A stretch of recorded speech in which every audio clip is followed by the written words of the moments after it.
The knife tool is a modeling tool you can use to form new edge loops and vertices. To use it, simply go into the modeling workspace or go into edit mode. Then select the knife tool from the quick tools menu on the left. From there, you can either left click drag or tap left click to begin cutting into your mesh. You may notice at this time that there is still a purplish pinkish line attached to your cursor after drawing.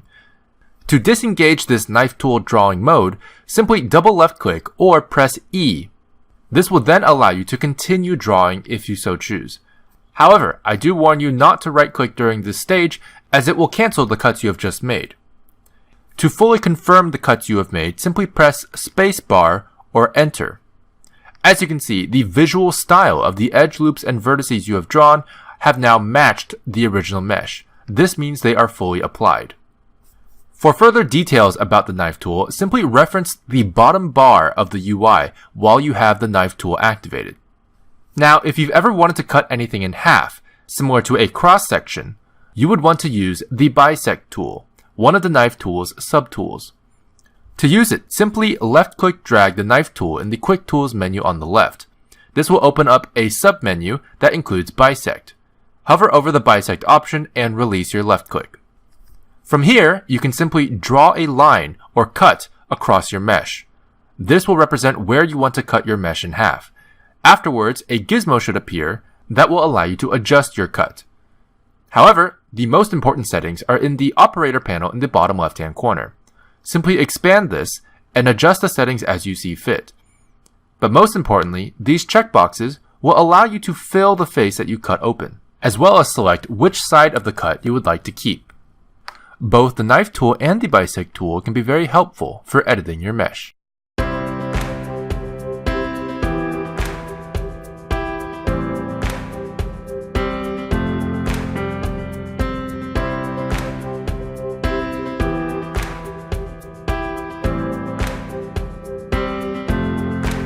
Shading in Blender is a very important part of look development.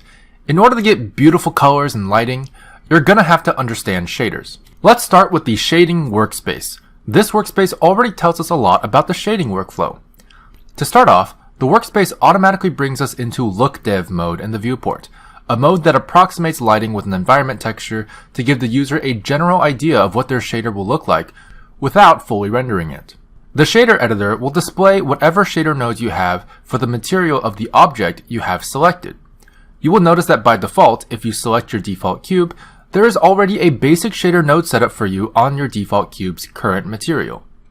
Changing the values on this node setup should affect how your object looks in the 3D viewport above.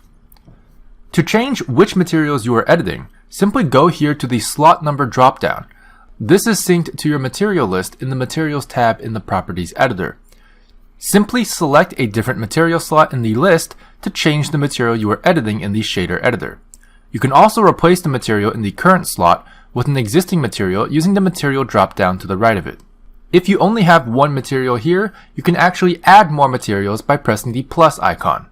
You can then either select an existing material through this drop-down menu or click New to create a brand new material.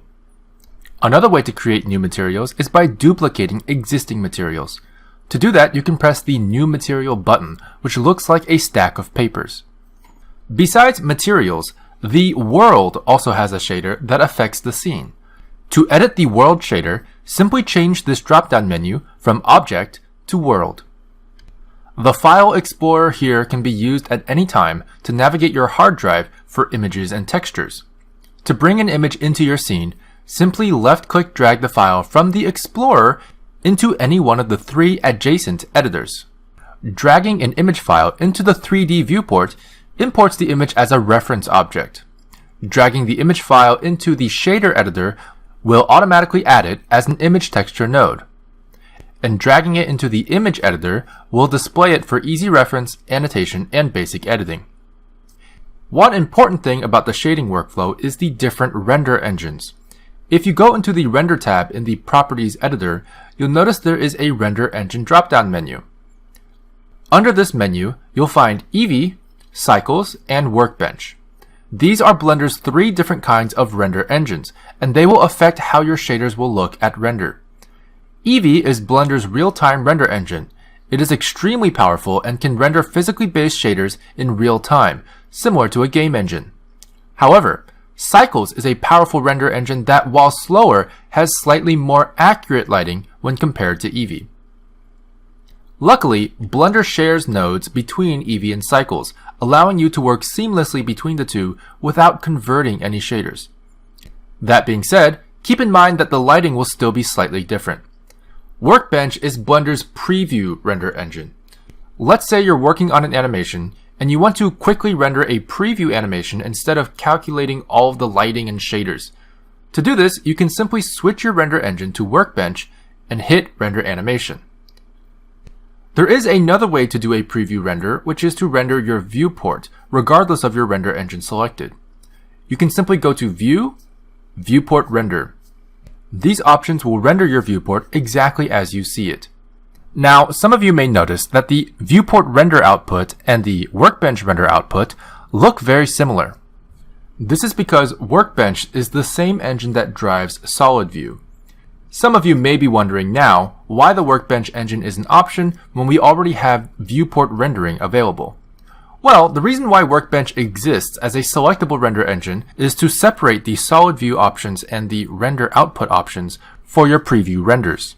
That way, you can set a specific look for your preview renders, but change whatever you want while working in the viewport.